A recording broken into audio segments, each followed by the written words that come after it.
So আমরা এই পর্যন্ত যা জেনে আসছি ওটা দিয়ে একটা স্মল বেসিক প্রোগ্রাম বানাবো যেখানে আমাদের নেম আস্ক করে ওটা প্রিন্ট করবে, সাথে সাথে ওই নেমের ক্যারেক্টার্স কয়টা সেটাও আমাদের দেখাবে।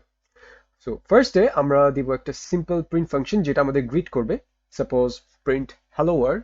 দেন আরেকটা প্রিন্ট ফাংশন দিব যেখানে আস্ক করবে আমাদের নামটা কি। আমাদের ইউজার নেমটা নেওয়ার জন্য আমরা ইনপুট ফাংশনটা ইউজ করব, অ্যান্ড যেহেতু আমরা একটা ইনপুট নিচ্ছি সেটা স্টোর করার জন্য আমরা একটা ভেরিয়েবল ইউজ করব, অ্যান্ড এই ক্ষেত্রে আমি ভেরিয়েবলটার নাম দিব মাই নেম। দেন আমরা আমাদের নামটাকে প্রিন্ট করব, অ্যান্ড লাস্টলি আমরা আমাদের ইউজারের দেওয়া নামটার লেনটাও হিসাব করব, অ্যান্ড এই ক্ষেত্রে আমরা লেন ফাংশনটা ইউজ করব।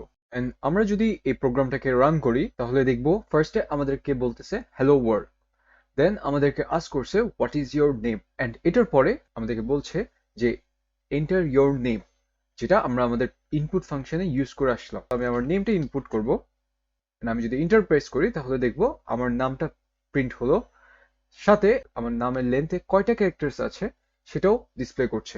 সো কনগ্রাচুলেশনস, এটাই ছিল আমাদের পাইথনের ভেরি ফার্স্ট প্রোগ্রাম।